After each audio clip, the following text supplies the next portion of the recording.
Well, let's talk some more about Vietnam, Ed. How did one literally file stories from Vietnam?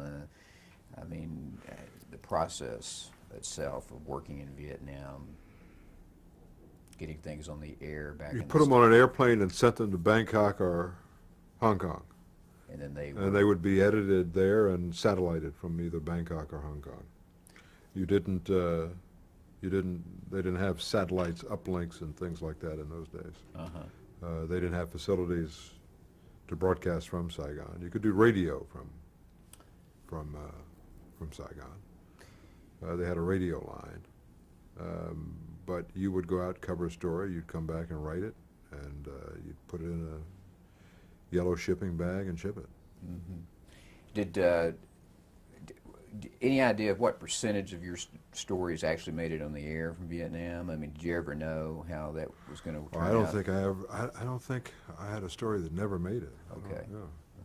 Did I you have mean, any? I might have had some stories that ended up on the morning news instead of the evening news, but Right. I don't think I filed anything that didn't make air. Did you have any problem with the military as far as censorship is No. concerned? Never had any censorship problems. No. What about your access to the military? You know, it was actually pretty good. I mean, they didn't have the kind of control then that they have today.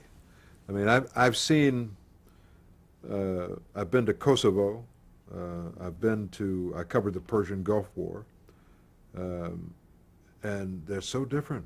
Vietnam, Cambodia was so different. I mean, you went out most of the time by yourself. Uh, if you wanted to, and see, but I covered Vietnam and Cambodia when there was a winding down of the American presence. It wasn't during the big American ground war. You know, things like Khe Sanh had happened before I got there, Hamburger Hill before I got there, Charlie Company before I got there.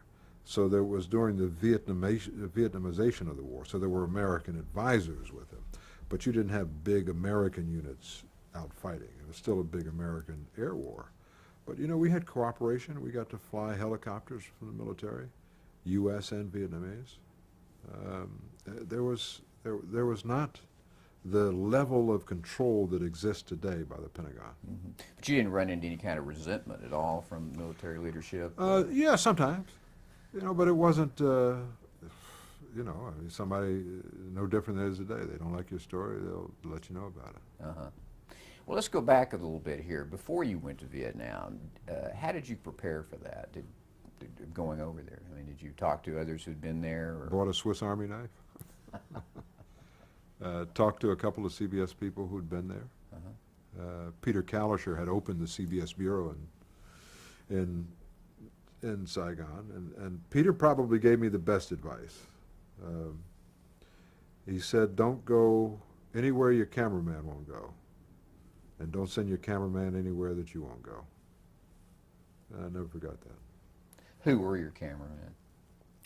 Oh, I had a bunch of great guys. Norman Lloyd, Boom Boom Rhee, P.B. Wan, Mike Marriott. Some guys I still work with. Did you follow that advice that Kalischer gave you 100%? Oh, yeah, you bet. Yeah, I would never send someone somewhere I wouldn't go. Mm-hmm. And, you know, you came to accept. I mean, there were days, I remember when there was a sound man I worked with in Cambodia, Put Sophan, you know, who one day said, I had a bad dream last night, and I can't go down the road. You know, and you can't, you say, okay, I understand. Mm-hmm. You know, and you don't make someone go somewhere he doesn't want to go. So, you know, I took the sound box, and Norman and I went out without Sophan. Because, you know, if you have that feeling, you don't want someone to say you've got to go somewhere that you don't want to go. Did you ever find yourself in a situation where you felt physically in danger while you were there? I got wounded. So I was physically. Well, let's talk about that. How did that happen? How did you get wounded? You know, I think it was Easter Sunday, 1973, I guess. And I was in Cambodia. It's the second day we had been with these this Cambodian unit, and We were in the middle of this open field, and there was a tree line at the edge, and the Khmer Rouge were in the tree line. And there were a number of APCs, armored personnel carriers, with big recoilless rifles shelling the trees. Some of them had machine guns on them. There had been airstrikes in the trees. And this had been going on for 2 days, and I just said to Norman, look, I mean, let's not shoot anymore. I mean, we don't need any more of this. The only thing we need now is, do they go into the trees, or do they just sit out here and so I said, let's change the film in the magazines. We still used film in those days. And I carried the film bag, so Norman went to change the film in the magazine, and I moved to the side of this armored personnel carrier because there was a tree there, and there was some shades. I was sitting on a film bag under the tree. And I heard this explosion. I heard a huge sound. And I remembered thinking, what was that? And I said, oh, it's a recoilless rifle on the APC because it makes a lot of noise. And I realized that there was no recoilless rifle on that APC, and I turned around to see what it was, and that's when I hit the ground. So what had happened was that a mortar round had landed behind the APC, right where I'd been standing before, and exploded. The force of that explosion blew me in the air.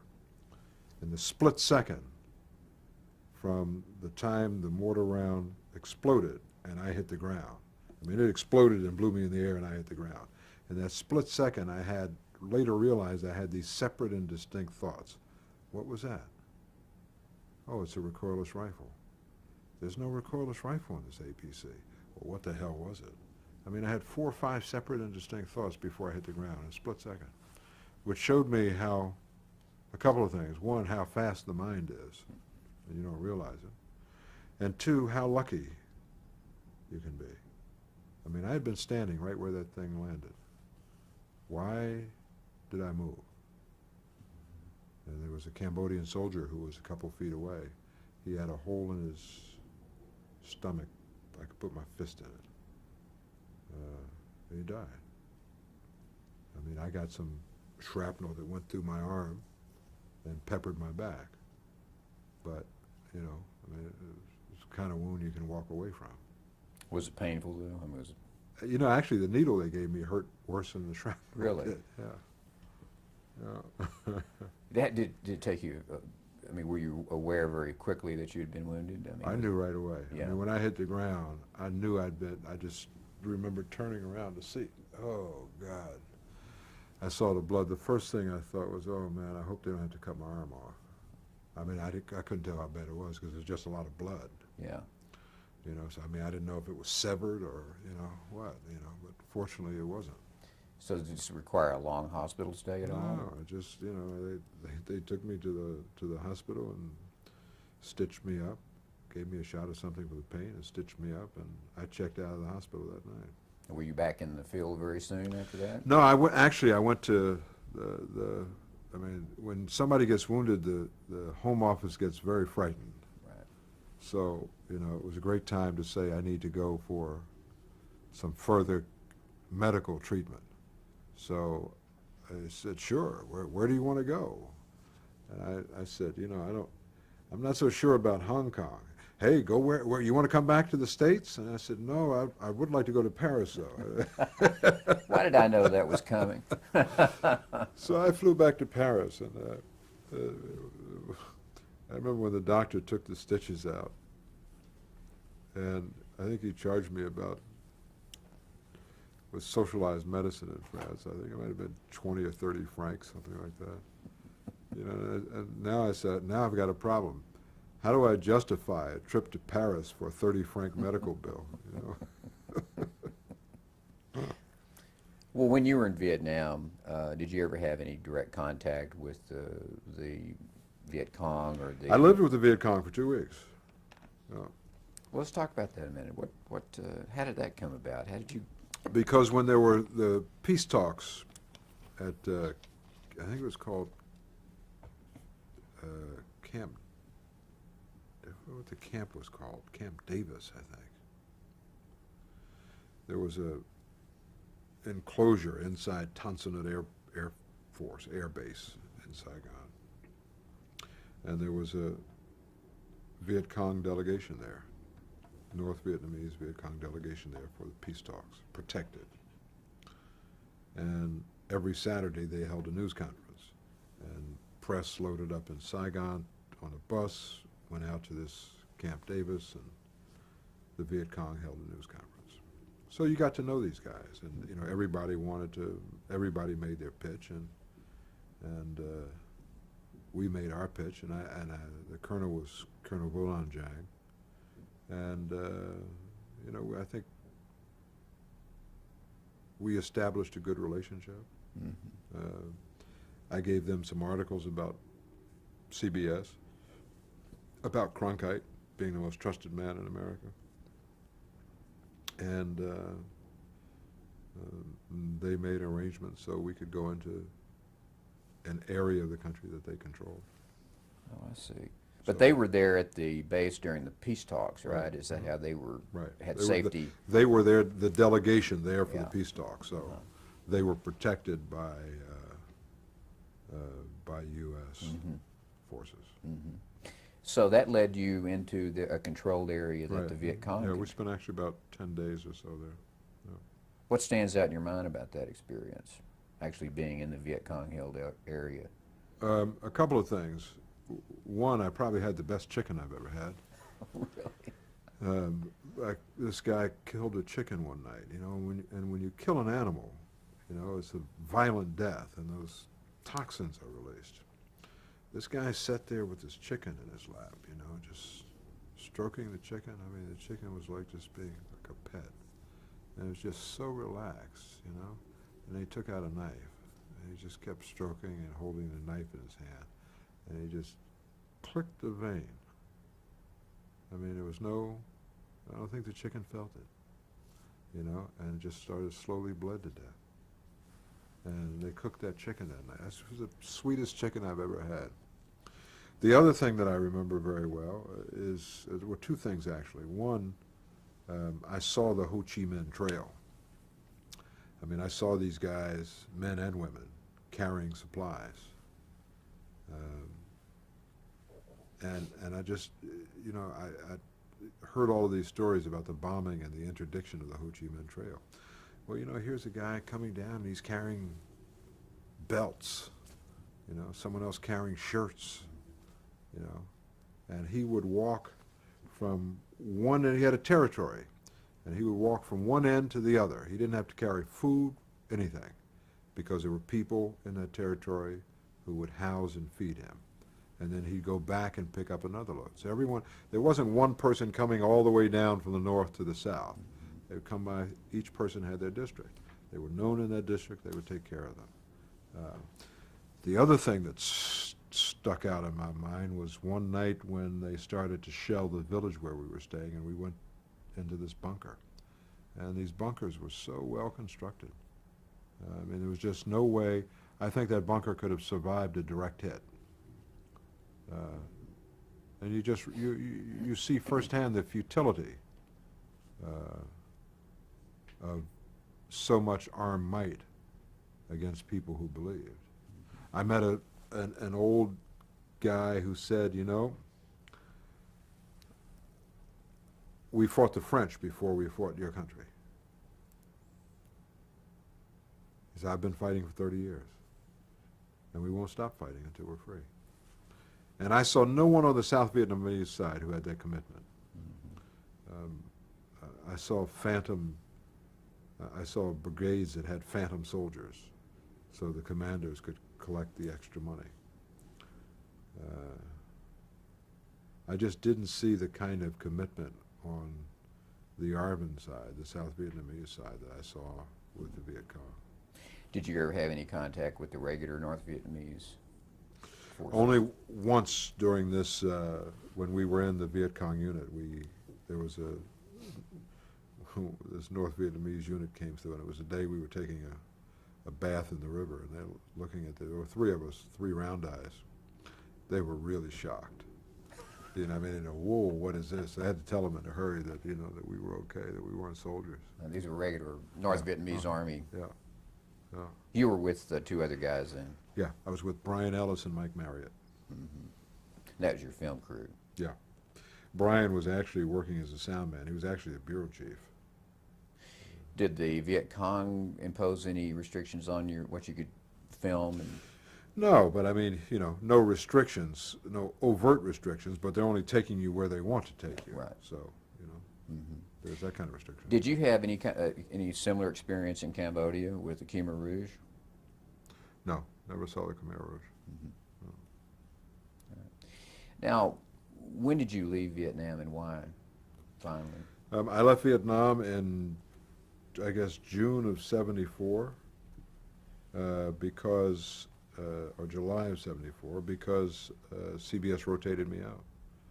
They were not closing down the Bureau, but reducing staff in the Bureau.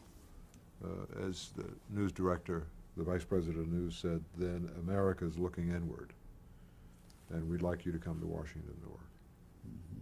What was your prognosis personally of what the future of Vietnam was at that point? Did you?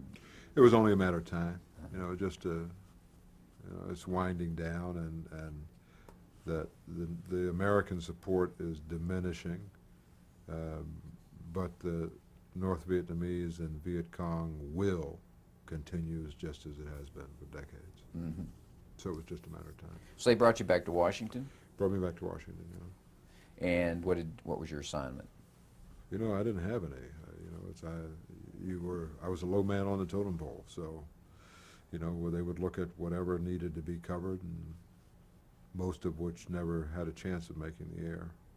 It was sort of the cover your ass syndrome. They tried to cover everything in case something happened. So it was very frustrating. I was going to ask you, how did you feel about being in that situation? You know, I didn't like it. I didn't like Washington. I didn't like working in the Washington Bureau. I didn't like covering politics. I didn't like going to congressional hearings and sitting there rolling on stuff that you knew really wasn't going to make air. But you had to do it just in case something happened. So, I mean, I reached a point where I was ready to quit. And I went up to Canada. I had some vacation saved up. I went up to Canada, and I wanted to really learn how to ski. I went to a ski school, spent 3 weeks there, and then drove across to Detroit to visit my father, who lived in Detroit then.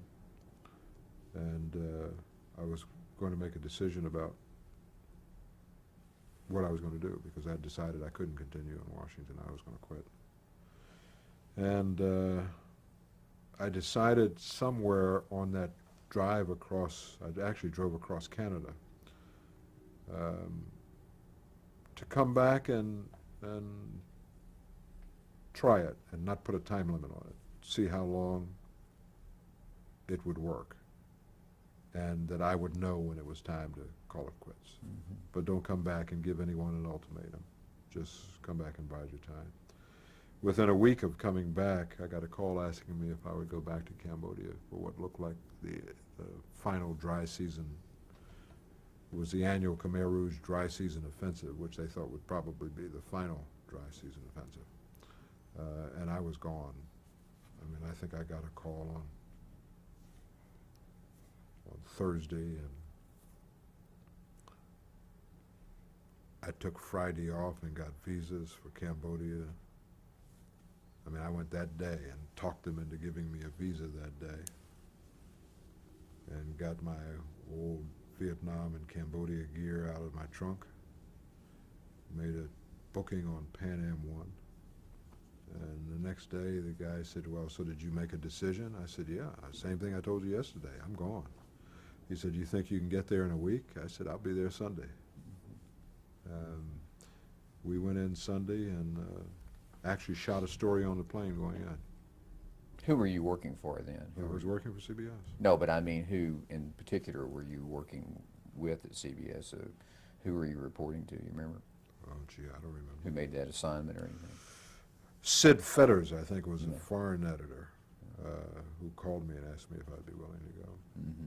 Do you think you were suffering a little bit from maybe post-Vietnam adrenaline let down when you came back to the States I mean, the difference between covering a congressional hearing and being in the middle of a, You know, not, I think that may have been part of it, but, you know, the last few months in Vietnam, not much was going on. I mean, the last few months in Vietnam, I mean, you would have a week would go by, you wouldn't have a piece on the air. I mean, so it was pretty deadly. And there wasn't much interest in what was happening in Vietnam then. I think it was more what I was suffering from was, you know, being in one place every day. So you got to Cambodia, and how did those stories turn out? You know, it was, we were on the air everything we filed. I mean, we had stories on the air every day, almost every day. You know, we just were constantly filing. I mean, this turned out to be the Khmer Rouge takeover of Phnom Penh.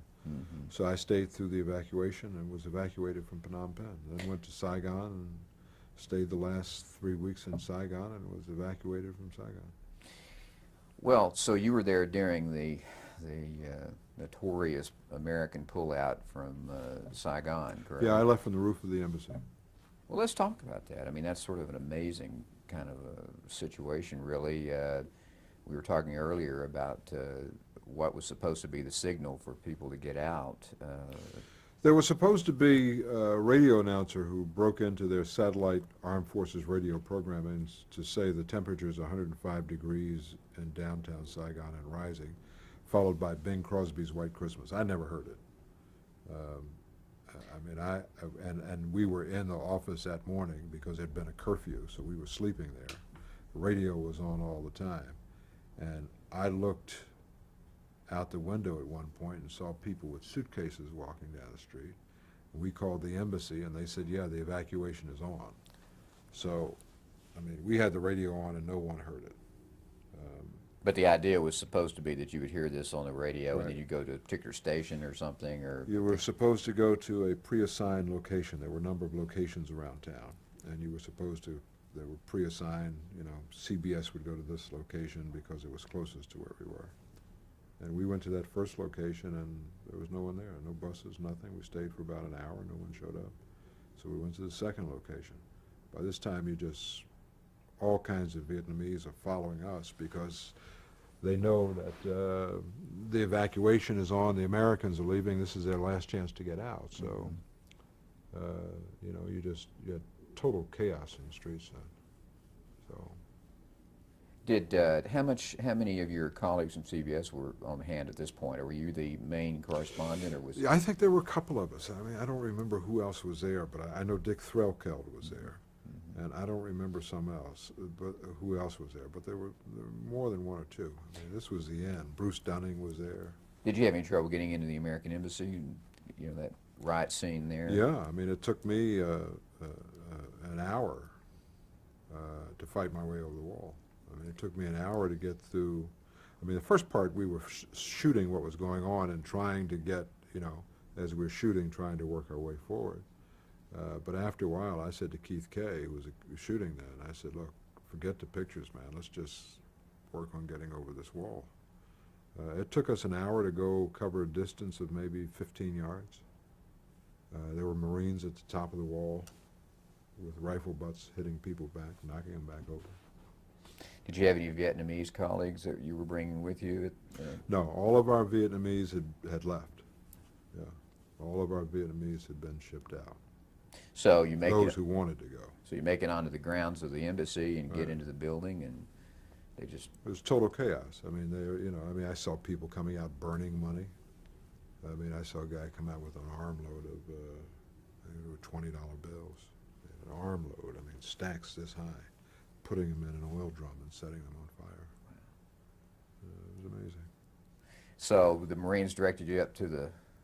How did you get out? I mean. Well, it was a long process. I mean, Yeah. I got in the afternoon and didn't leave until, I guess it was dark. But, you know, I stayed to file, you know, and there was a phone there, and so I'm on the phone with New York, you know, describing what was going on, you know, at least for radio, so they could use that. And then at the end, we went up to the top floor, and I remember going into this this room and this long hallway, and I think there was an ambassador's conference room at the end of the hall that was lit.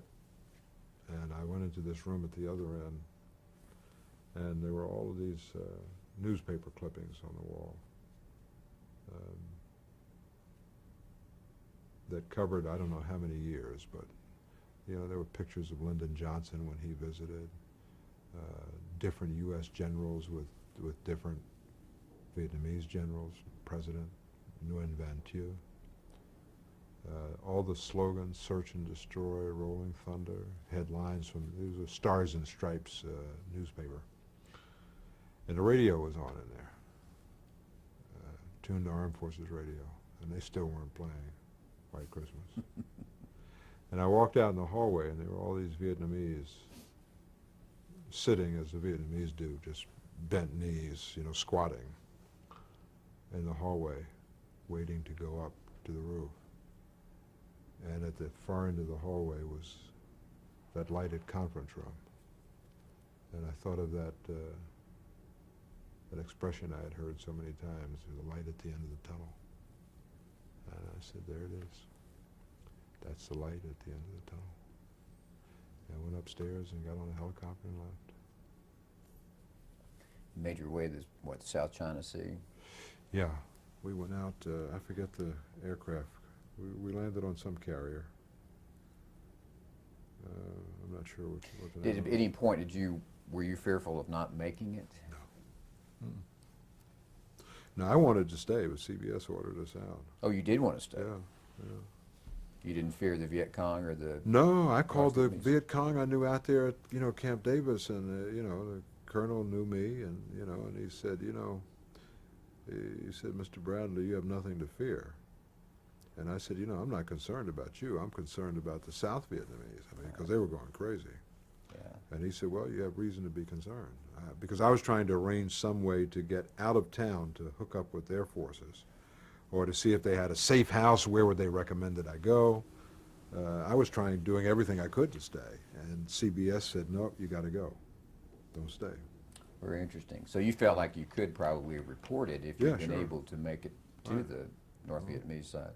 Do you, looking back on that, of course, still in some ways, continuing controversy about how that war was covered by television, and how do you feel? Do you think that is true, that television played a decisive role in shaping the opinions in this country about? Yeah, I think it did, because I think television brought the war home in a way that had never been done before. I mean, I can remember the Korean War as a kid, and I didn't see this on television that way. I mean, there it was every night in your living room. And you know, you're forced to confront the reality of what is going on there. You know, when you would see Cronkite on Friday give the death toll for that week, you know, and for what? So, I mean, I think it certainly raised questions, because it provided information in a way that had never been done before. And I think that, yeah, that an informed public shapes opinion. And I think television helped to shape that opinion by shining the light on what was going on there. What did you think of Cronkite? In '68, you were not, of course, with CBS television at that point, but when he made his announcement in '68 that he thought that we'd done all we could, did you think he had crossed the line? Yeah, I don't know how you do that. I mean, because that was clearly opinion, and I don't know how you do that as a journalist. I mean, I don't know how you say, here's what I think. But I guess if you're Cronkite, you can do that. Well, we have another tape to change. Okay.